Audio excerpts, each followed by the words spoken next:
आत्मा के विषय में कौन सोचता है?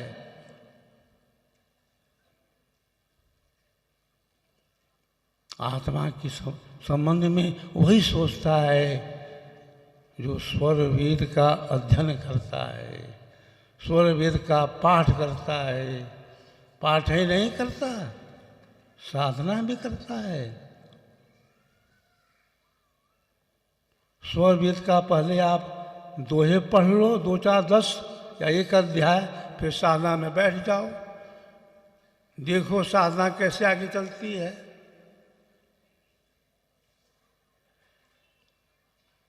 साधना में आगे बढ़ने के लिए स्वर वेद के दोहे बड़े उपयोगी होते हैं।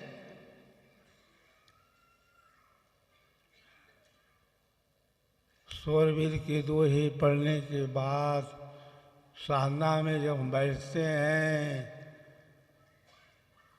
तो अंतरतर में प्रवेश करने में अधिक देरी नहीं लगती।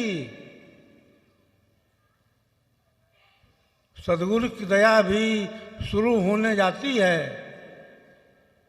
शुरू होने लगती है। अंतरतर में हम प्रवेश करते चले जाते हैं। अभ्यासी गुरुगम्य का अंतर्भू प्रवेश उत्तरोत्तर भू अग्र है। ज्यों ज्यों भू आगे बढ़े त्यों तो सूक्ष्म शब्द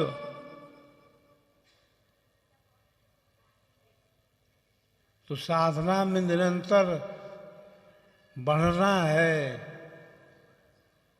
तो हमें सद्गुरु को याद करना है, स्वर वेद के दोहे पढ़ना है। सद्गुरु को याद करके स्वर वेद के दोहे पढ़ करके साधना में जब आप बैठेंगे तो निश्चित है आपकी साधना उत्तरोत्तर आगे बढ़ती जाएगी। आप अपने अंतर में पढ़ते जाओगे।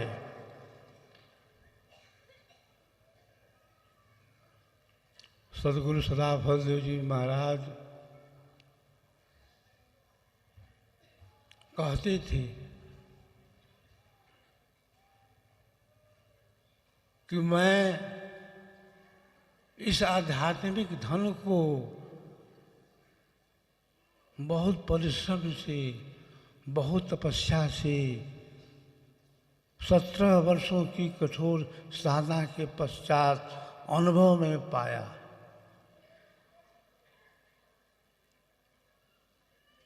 आज ये विहंगम योग हम सबके लिए कितना सुलभ बना दिया है हमारे सद्गुरुदेव ने।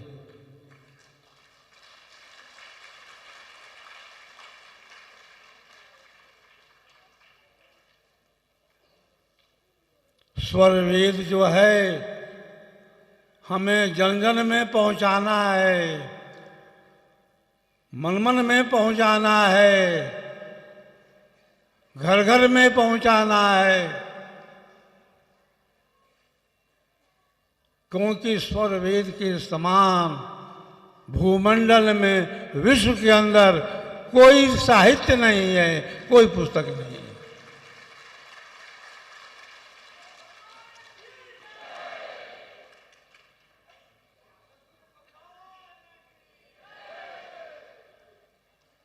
सद्गुरुदेव कहते थे कि अभी तो समय नहीं था मेरे जाने का, अभी तो मुझे बहुत कार्य करना था, लेकिन अब तो आकाशवाणी से शब्द हो रहा है, अब तो मुझे जाना पड़ेगा। अब तो हाई कोर्ट का फैसला हो गया है, अब ये शरीर रहने वाला नहीं है। सदगुरुदेव ब्राह्म मुहूर्त में अपनी पर्णकुटी में बैठे थे। कोई कहता जा रहा था कि हमको जाना था अपने घर, हमको टिकट ही नहीं मिला, हमारी गाड़ी छूट गई, टिकट नहीं मिला। तो स्वामी जी पर्णकुटी से बोले कि हमको तो टिकट मिल गया है,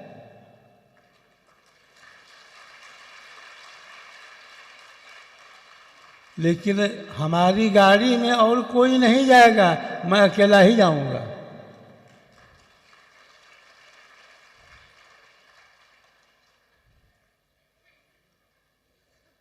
सदगुरुदेव झूसी की गुफा में बैठ करके भारत के सभी शिष्यों को देखते रहते थे।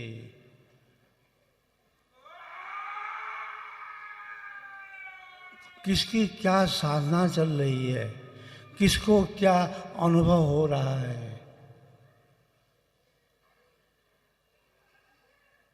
सदगुरुदेव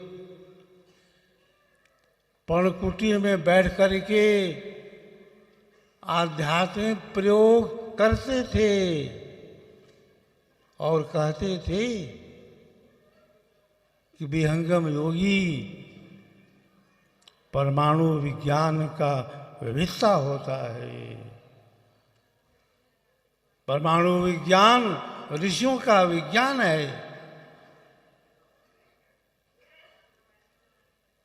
परमाणु विज्ञान योगी बैठे बैठे अपनी आध्यात्मिक शक्ति का संचार सुदूर देश में करता है। बैठे बैठे अपने संदेश को भेज देता है।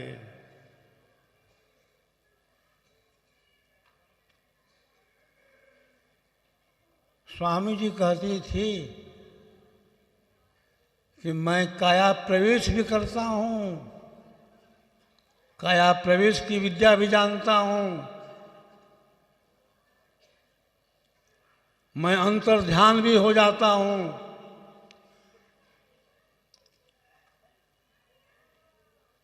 सदगुरुदेव कहते थे अगर तुम्हारे मन की बात बता दूं तो तुम मेरे पास रह नहीं पाओगे, चले जाओगे।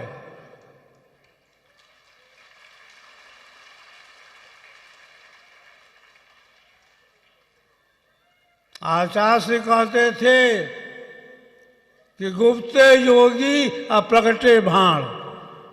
योगी गुप्त रहता है, गंभीर रहता है।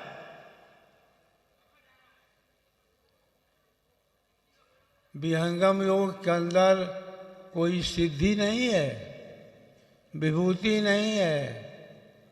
अरे सिद्धि विभूति तो प्राकृतिक संत करता है।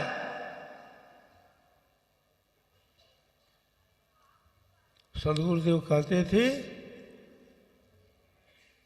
विहंगम योग के अंदर सिद्धि विभूति नहीं है, वहाँ तो केवल योग बल है।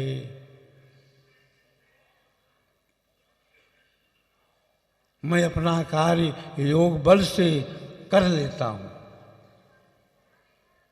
योग बल ही हमारा शुद्ध आत्मिक बल है। अरे वही तो योग लीला भी है। विहंगम योग के अंदर कोई तंत्र नहीं है, कोई मंत्र नहीं है,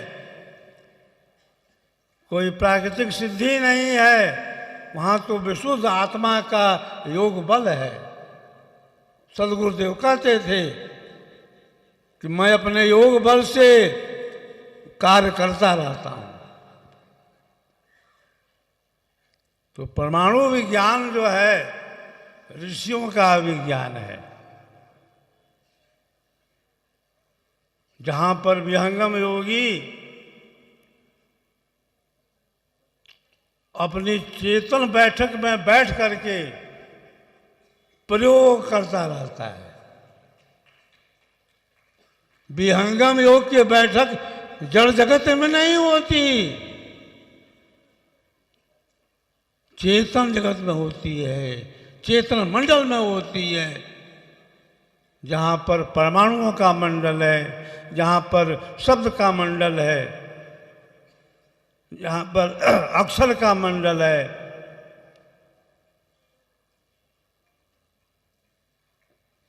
सद्गुरुदेव को परमाणु विज्ञान का पूर्ण ज्ञान था और उसका प्रयोग भी करते थे।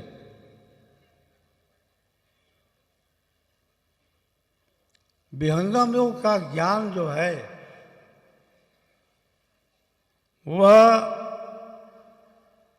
सद्गुरु बतलाता है, वो सद्गुरु का विषय है। क्योंकि विहंगम योग का आधार जड़ है नहीं, चेतन है। सद्गुरु की पहचान भी बड़ी कठिन हो जाती है। सद्गुरु जिसको चाहता है वही सद्गुरु को पहचानता भी है।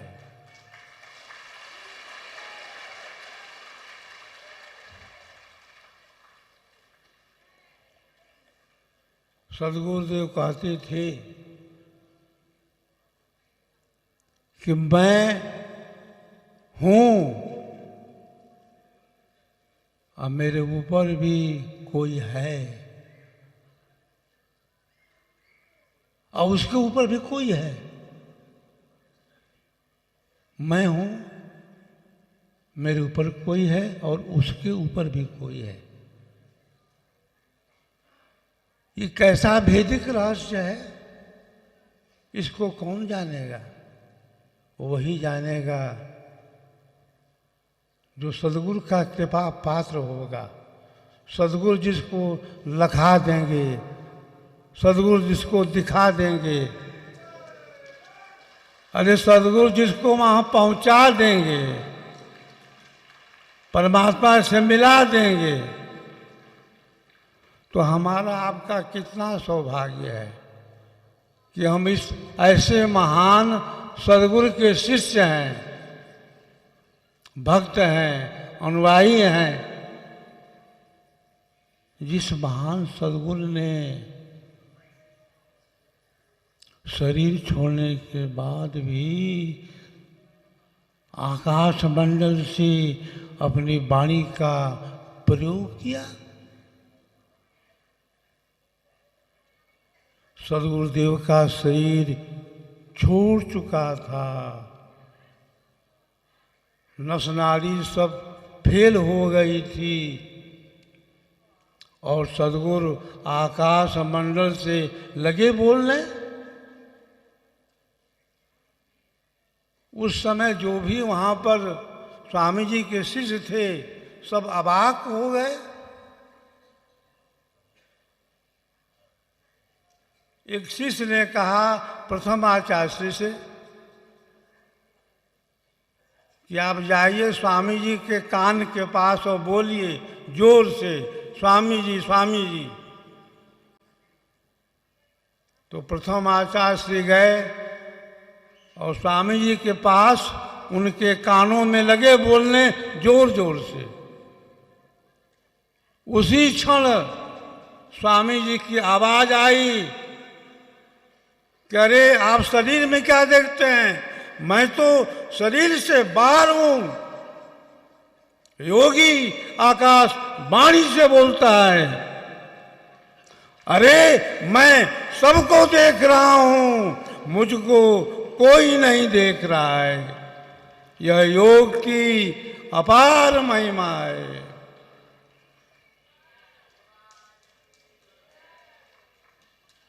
बहुत शिष्य लोग, करीब 25-30 शिष्य लोग वहां पर मौजूद थे।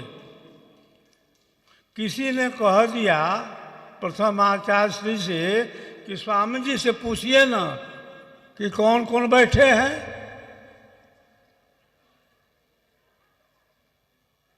तो स्वामी जी कहने लगे कि आचार्य जी यहाँ बैठे हुए हैं, नित्यानंद यहाँ बैठे हैं, शब्दानंद यहाँ बैठे हैं, प्रेमानंद यहाँ बैठे हैं, अद्वैतानंद जी यहाँ बैठे हैं, योगानंद यहाँ बैठे हैं, पीछे बहुत सारे लोग बैठे हैं। तो फिर शिष्य कहता है कि स्वामी जी सबकी बात सुन भी लेते हैं। तो फिर स्वामी जी बोलते हैं आकाशवाणी से कि अरे मैं सुन ही नहीं लेता हूँ, मैं सबको देख भी रहा हूँ।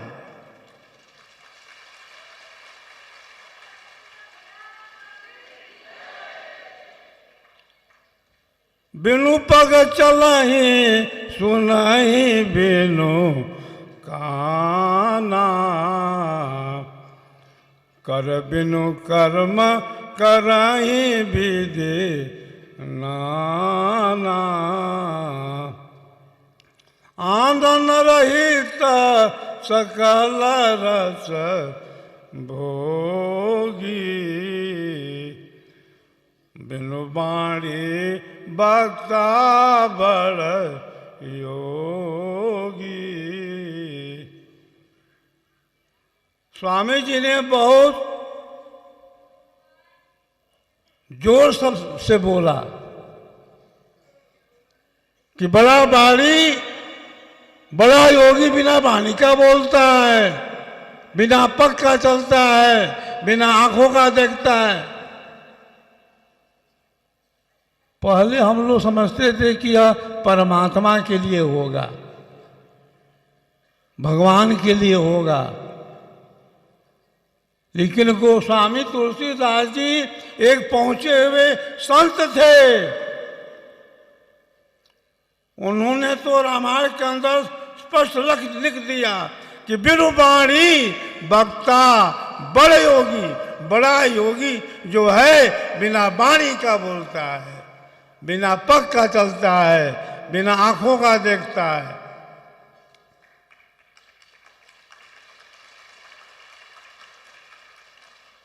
स्वामी जी ने कभी नहीं कहा कि मैं मर रहा हूं, मेरी मृत्यु हो रही है, ऐसा नहीं कहा। स्वामी जी ने यही कहा कि मैं जा रहा हूं।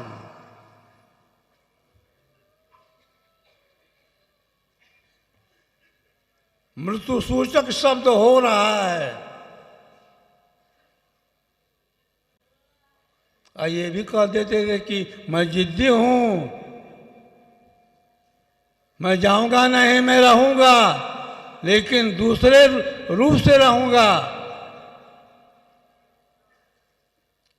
अब मेरा यह जो भौतिक शरीर है नहीं रहेगा, व्यक्त रूप नहीं रहेगा, लेकिन अव्यक्त रूप से मैं सब कार्य करता रहूंगा, सबको देखता रहूंगा। मेरा जो प्रचार है भूमंडल का है, भूमंडल में जब प्रचार हो जाएगा तब मैं अपने जाने के विषय में सोचूंगा, विचार करूंगा। तो बंधुओं, हमारा आप सबका कितना बड़ा सौभाग्य है कि हमारे सद्गुरु हम सबको देख रहे हैं, हमारा योग क्षेम पूर्ण कर रहे हैं। हम ऐसे महान सद्गुरु से जुड़े हैं जिनकी सत्ता आज भी अदृश्य है, अव्यक्त रूप से हम सबको देख रहे हैं, हमारा योग क्षेम पूरा कर रहे हैं। समय बहुत हो चुका है, मुझे बहुत कुछ संस्मरण बहुत सुनाना था। समय से आप सबकी सेवा मैं करूंगा। 56 साल हो गए हमें आप सबकी सेवा करते।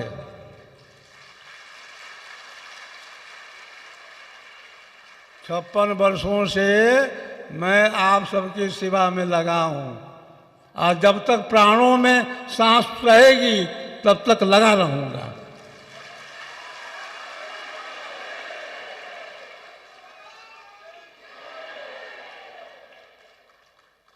फिर कभी समय मिलेगा संस्मरण में सुनाऊंगा। मुझे संस्मरण बहुत याद है। सदगुरु के पुराने शिष्यों ने भी हमको संस्मरण बहुत सुनाया।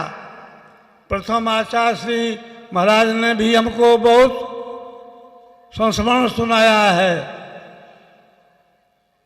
और मेरा सौभाग्य है कि मुझे प्रथम आचार्य श्री का सेवा करने का भी मौका मिला था। उनके साथ प्रचार दौरे में भी जाने का सौभाग्य मिला था।